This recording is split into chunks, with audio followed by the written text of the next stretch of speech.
Jen Walters goes straight to the top in the final She-Hulk, Attorney at Law on Disney+, which explodes what a Marvel ending should be. Spoilers. Now that's how you end a TV show. In the season finale episode of She-Hulk, Attorney at Law, streaming now on Disney+, She-Hulk takes apart Kevin Feige's Marvel Cinematic Universe and tears up the rule book for how Marvel stories should wrap up. This is definitely not an ending you'll see coming. If you need a refresher, here's our recap of last week's episode 8, or start with She-Hulk episode 1.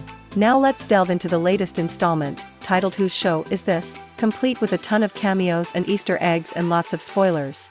Savage She-Hulk. The season finale is all about endings, but let's not forget the beginning, a retro-styled prologue that imagines what this show would be like if made in the 1970s, in the style of legendary series The Incredible Hulk, which ran from 1978 to 1982, plus a few TV movies. This is more than a cute homage to the classic show. She-Hulk was actually created because of the show, as Marvel Comics staffers hurriedly created a woman version of the angry green giant so they'd grab the character rights before the TV show creators could think of it. The series starred Bill Bixby as Dr. David Banner. The TV guys changed his name because they didn't like Stan Lee's penchant for alliterative names. Muscular Lou Ferrigno donned green body paint when Banner transformed into the Hulk. The 70s Savage She-Hulk in episode 9 delightfully mimics that old-school approach. The fashions, the hair, the split screen, what a great way to start the episode. After smashing up the Female Lawyer of the Year gala last week, Jen Walters, Tatiana Maslany, finds herself in Superpower Supermax. Luckily her legal chums, led by Mallory Book, secure her a plea deal. Wearing an inhibitor that stops her transformations, the same deal as Emil Blonsky, Jen loses Hulk powers, her job and her home. Now that's savage. Is this working for you? Jen's mom shows Nikki a video of Jen twerking in law school, possibly a reference to Alexandria Ocasio-Cortez dancing at college in a video which surfaced when she was elected to Congress. Nikki uses the video as bait so Pug can infiltrate an IRL meeting of the manosphere where everyone refers to women as females, which, by the way, is a way of using language to dehumanize women. They're bitching about a woman Thor, as seen in the comics and then played by Natalie Portman in Thor, Love and Thunder. The abomination arrives, but don't worry, Emil isn't a complete monster, even if he is happy to go green and spout self-help platitudes for obnoxious assholes. Titania also shows up, to add to the chaos. And Bruce too, finally. It turns out tech bro Todd Phelps is the mysterious big bad Hulk King who created the Intelligentsia website. He's also the guy who sent Josh to steal Jen's blood. In his mind, stealing superheroes is actually earning them. He injects himself with Jen's blood and becomes a Hulk.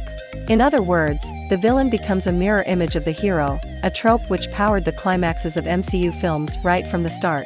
2008's Iron Man culminated with armored Tony Stark fighting similarly suited Obadiah Stane aka Ironmonger, while Tim Roth's Emil Blonsky stole the Hulk's powers to become the Abomination in The Incredible Hulk. It happened in Ant-Man, Black Panther, Captain America, The First Avenger, WandaVision and more. And Jen isn't having it. Fourth wall smash. One of my biggest complaints about the series is that Jen's fourth wall breaking chats to the audience are supposed to be funny when Jen criticizes the show's obvious problems, but that doesn't stop these issues still being problems.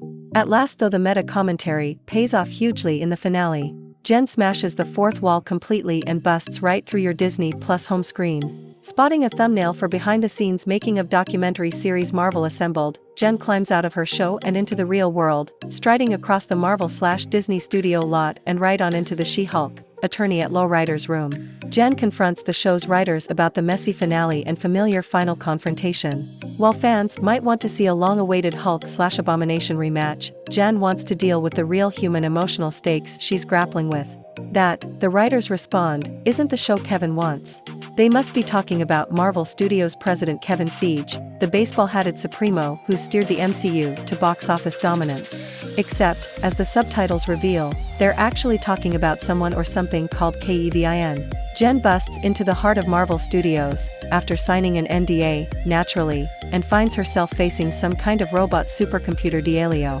It turns out the MCU is the brainchild of an AI calling itself Knowledge-Enhanced Visual Interconnectivity Nexus, employing the most advanced entertainment algorithm in the world to make near-perfect products, although some are better than others. Jen presents her closing argument, in which she somehow knows about the Marvel Cinematic Universe. Kevin allows her to rewrite her own ending, which basically means Jen changes time. This turn of events is knowing and funny, but boy does it throw up some existential questions for the MCU. What does this mean for the free will of the characters living in this world? Can the behind-the-scenes realm be accessed through the multiverse? What the heck is going on? At least Kevin acknowledges Marvel has been historically light in the department of women's needs, even if the AI won't be drawn into when the X-Men are returning. Hey, thanks for trying, Jen. Kevin can't resist taunting Jen over a possible movie appearance, and with a budget-friendly scene transition she's back in the real world. Or real world. You know what I mean. There's just time for one final transformation on screen, but definitely truncated, plus Daredevil literally dropping out of the sky. Jen resumes her legal work, and to the strains of I Want to See the Bright Lights Tonight by Richard and Linda Thompson, Jen and Matt attend a happy family barbecue. Speaking of family, son of a Hulk. Bruce turning up at the barbecue presumably means Matt Murdock's identity will now be known to the Avengers.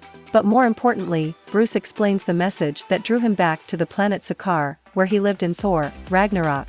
Say hello to Skaar, the Hulk's half-Skaarian son from the 2007 World War Hulk comic series. It's a pretty undramatic way to introduce such a significant character, but that's what happens when you make Kevin rewrite on the fly. Episode 9 post-credits scene. After the credits, Emil is back in the DODC Supermax where we first met him at the start of the series. But he doesn't spend too long paying a karmic price. Sorcerer Wong breaks off watching TV long enough to open a portal into Emil's cell and spring his old sparring partner.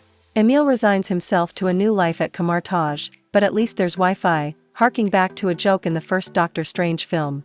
On the plus side, Wong is basically a decent guy and at least Emil is hanging with him rather than being pushed to villainous ways. But it does mean Wong is still pretty cavalier about stuff like, you know, the law. Oh, and why no Madison? She-Hulk random thoughts and Marvel Easter eggs.